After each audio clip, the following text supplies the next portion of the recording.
नमस्कार, मी ऋषी देसाई। 25 नोव्हेंबर बरोबर 350 वर्षापूर्वी 25 नोव्हेंबर 1664 रोजी यवनाच्या आणि अस्सरियाच्या लाटांनी घायल झालेल्या कोकण प्रांताला एक आधार मिळाला। मोर्याच्या धोंड्यावर गणेश, चंद्र, सूर्य कोरले गेले आणि दबल्या गेलेल्या मौशार वाळूला वज्राची धार आली। एका किल्ल्याचा पायाभरणी सोहळा झाला आणि अवघ्या मनामनात स्वराज्याचं चैतन्य स्फुरलं। किल्ले सिंधुदुर्गाची अभेद्य आणि कालातीत दुर्ग बांधणी, मराठ्यांच्या आरमाराचा दरारा आजही 350 वर्षानंतर अभिमानानं स्मरावासा वाटतो। किल्ले सिंधुदुर्गाच्या पायाभरणीला 350 वर्ष झाली। याच आनंद क्षणावर आहे आमचा विशेष कार्यक्रम सिंधुदुर्गची गौरव गाथा।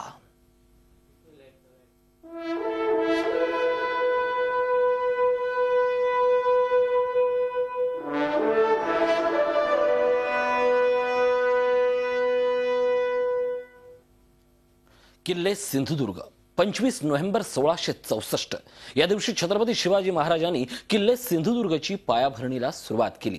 सागरी किनारपट्टी ही पूर्णपणे असुरक्षित झालेल्या काळात किल्ले सिंधुदुर्गनं केवळ किल्ला म्हणून न राहता आरमारी ताकद वाढवण्याची फार मोठी जबाबदारी पार पडली। आज 350 वर्ष या घटनेला होतायत, म्हणूनच किल्ले सिंधुदुर्गची ही गौरव गाथा।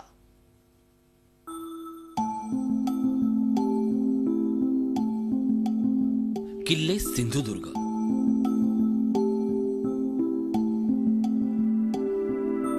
महाराष्ट्राच्या इतिहासाला आणि भूगोलालाही अभिमान वाटावा अशा स्थापत्यशास्त्राचा अनोखा आविष्कार म्हणजे किल्ले सिंधुदुर्ग।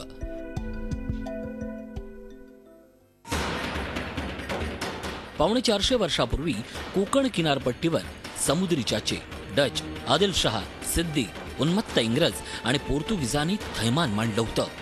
त्यांच्या जोखडातून प्रांत मुक्त व्हावा आणि समुद्राच्या लाटांना तलवारीच्या पातीची गाज यावी ही काळाची जणू गरजच बनली होती। आदिलशहाची ठाणी उद्ध्वस्त करत छत्रपती शिवाजी राजे कोकण किनाऱ्यावरून मालवणला आले आणि सिंधू सागरातल्या कुरटे बेटावर महाराजांनी पाहिलं आणि थेट आज्ञा केली। या 25 नोव्हेंबर 1664 ला सिंधुदुर्ग किल्ल्याचा पायाभरणी समारंभ साक्षात शिवछत्रपतींच्या हस्ते मोर्याचा धोंडा इथे झाला। पूर्वीच्या काळी ब्रह्मवृंदांनी समुद्र पर्यटन करू नये असा प्रघात होता, म्हणूनच समुद्र किनारी एका खडकावर गणेश, चंद्र, सूर्य, शिवलिंग कोरून त्यांची पूजा करण्यात आली। सिंधू सागराला सोन्याचा नारळ अर्पण करून शिवाजी महाराजांनी सिंधुदुर्ग किल्ल्याच्या मुहूर्ताचा चिरा बसवला। सिंधुदुर्ग किल्ला बांधण्यासाठी 500 पाथरवट, 200 लोहार, 100 गोवेकर, पोर्तुगीज आणि 3000 मजूर 3 वर्ष अहोरात्र खपत होते। उकळतं शिस आणि विशिष्ट पद्धतीचा चुना यांच्या मिश्रणात दूर घाटावरून आणलेल्या दगडात किल्ल्याचं बांधकाम करण्यात आलं। तटाच्या बांधणीस 500 हून खर्ची पडले।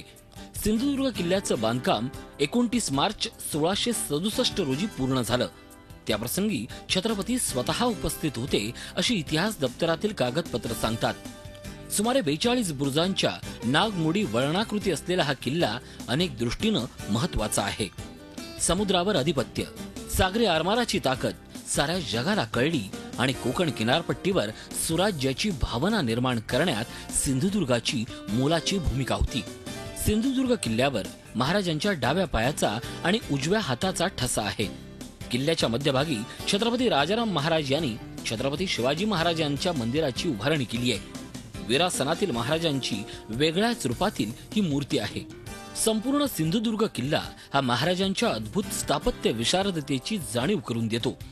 किल्ले सिंधुदुर्गावर ब्रिटिशांनी ताबा घेऊन फोर्ट ऑगस्ट असं नावही देण्याचा प्रयत्न केला, पण साक्षात शिवछत्रपतींच्या या वास्तूनं दिमाखात सिंधुदुर्ग हेच नाव मिरवलंय।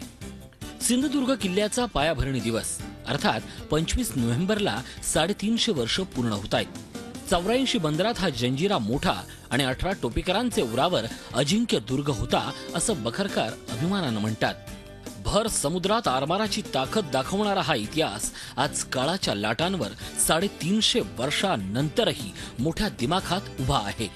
प्रत्येक मराठी मनाला अभिमानाचं स्फुल्लिंग पेटवत 350 वर्षाचा हा इतिहास जणू बखरकार चित्रगुप्ताच्या ओळीत आजही महाराष्ट्राला सांगतोय, सिंधुदुर्ग जंजिरा जगी अस्मान तारा, चतुर्दश महारत्नांपैकीच 15वे रत्न महाराजांस प्राप्त झाले।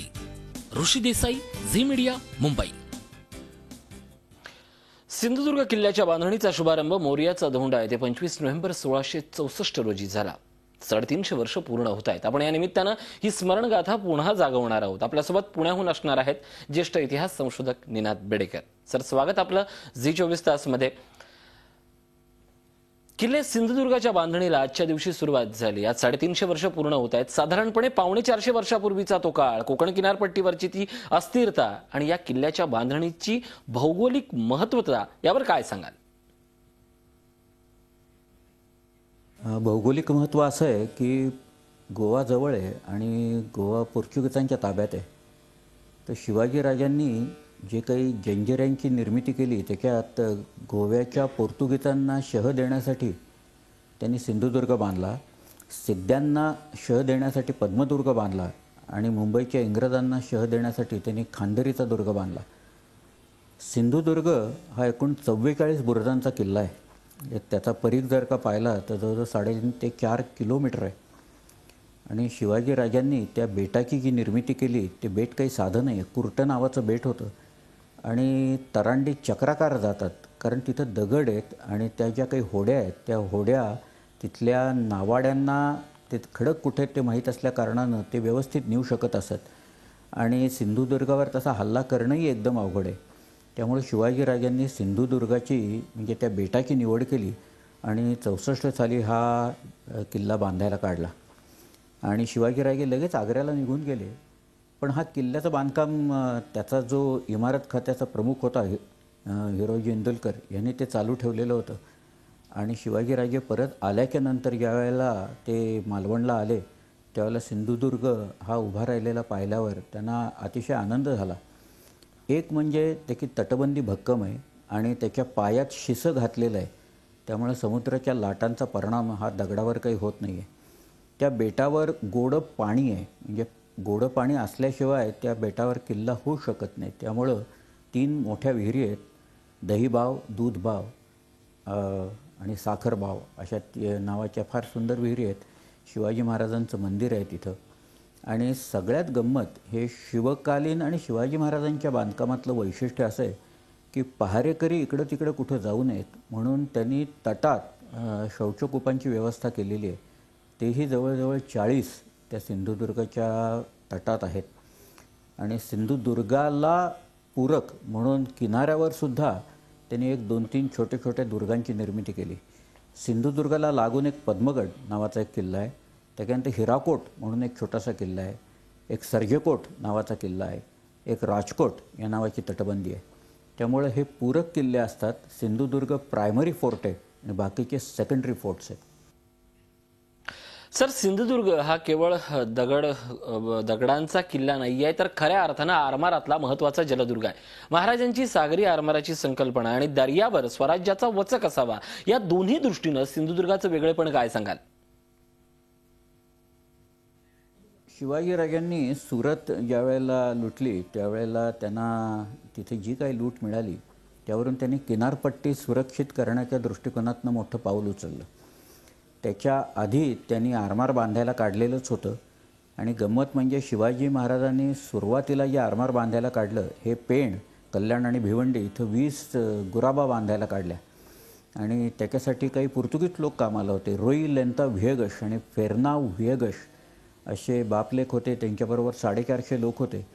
पण ते लोक रातोरात पळून गेले आणि मग आपल्याच लोकांनी ते आरमार उभं केलं. 64 साली शिवाजी महाराजांचं आरमार हे समुद्रात आलं आणि इंग्रज त्यावेळेला असं म्हणतायत की हे आरमार आहे ना हे अत्यंत कमकुवत आहे, आपल्याकडे एक फ्रिगेट असेल तर आपण उडवून लावू.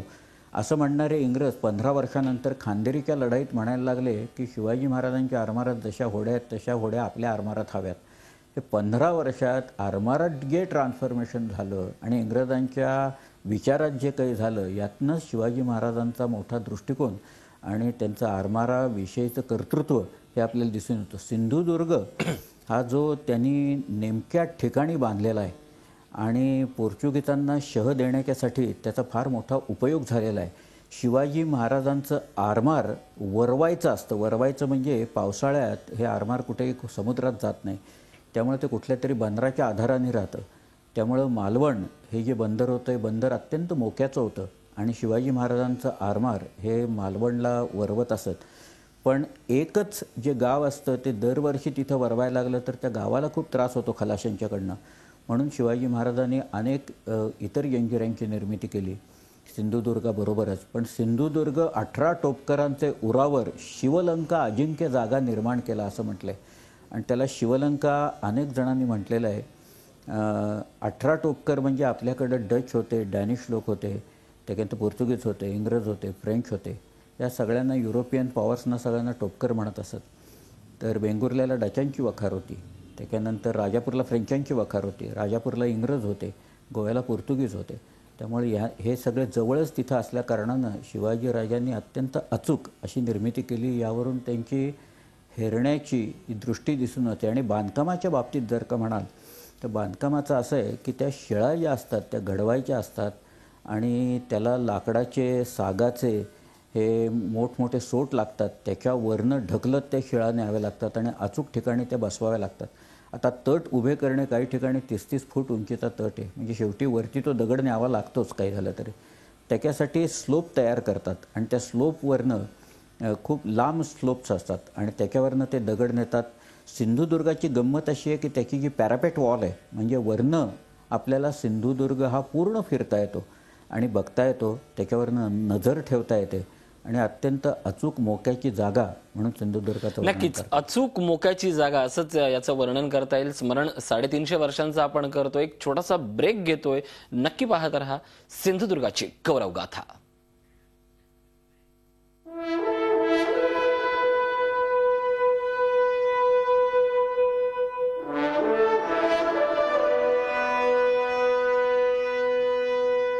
ब्रेकनंतर स्वागत. आपण बोलतोय इतिहास संशोधक निनाद बेडेकर सर यांच्याशी. सर, छत्रपतींच्या देखरेखीखाली हा किल्ला बांधण्यात आला, पण छत्रपतींच्या पश्चात या किल्ल्याचा इतिहास काय सांगतो? शिवाजी महाराजांच्या नंतर स्वतः औरंगजेब इथं आल्या कारणानं एकूण स्वराज्यात अत्यंत अस्थिरता निर्माण झाली.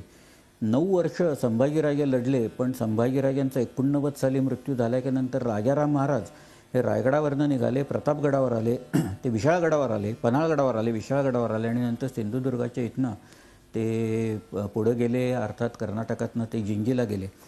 पण तिथं ताराबाई काही काळ या किल्ल्यात जाऊन राहिलेल्या होत्या आणि विशेषतः कोल्हापूरचे जे संभाजीराजे होते त्यांच्या ज्या स्त्री होत्या त्यांचं नाव होतं जिजाबाई. त्या जिजाबाई तिथं जाऊन राहिलेल्या होत्या. त्यामुळं कोल्हापूरकरांचं एक अतिशय मोठं निवासस्थान म्हणून. आणि राजाराम महाराजांनी शिवाजी महाराजांचं तिथं एक देवालय बांधलं. असं देवालय कुठल्याही व्यक्तीचं बांधत नाहीत, पण शिवाजी महाराजांच्याबद्दल महाराष्ट्राच्या जनतेला किती आदर आहे याचं प्रतीक म्हणून राजाराम महाराजांनी तिथं जे शिवराजेश्वर मंदिर आहे ते मंदिर बांधलेलं आहे. त्याला लागणारा जो खर्च आहे, त्याला लागणारी वस्त्र आहे, त्याला लागणारा सगळा खर्च हा कोल्हापूरकरांच्याकडनं तिथं येतो. नक्कीच एकूणच आपण पाहतो की इतिहास आज डोळ्यासमोर आहे, पण इतिहास नजरेसमोर असला पाहिजे. त्यासाठी काय केलं पाहिजे या संदर्भात चर्चा करणार आहोत एका छोट्याशा ब्रेक नंतर. पाहत राहा सिंधुदुर्गची गौरव गाथा.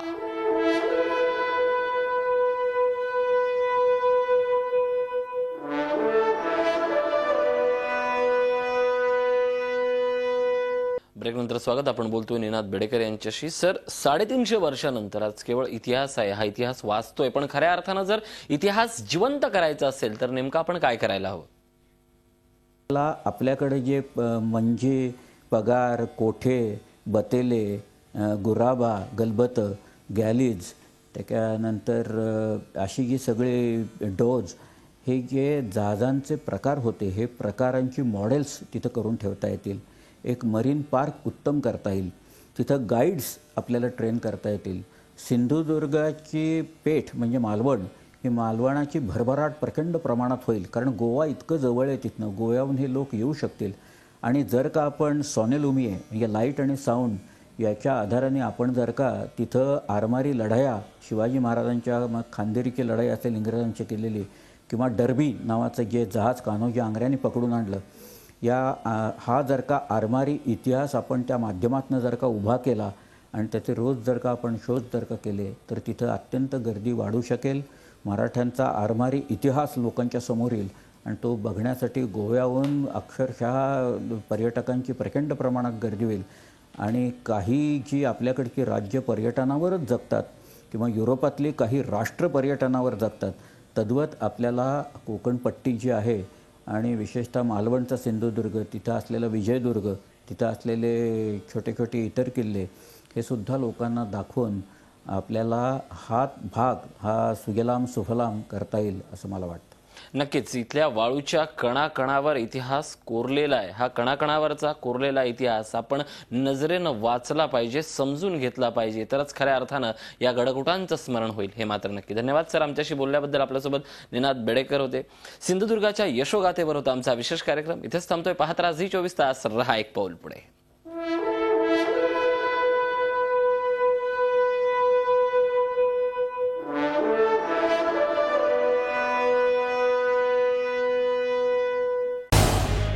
झी 24 तास रहा एक पाऊल पुढे.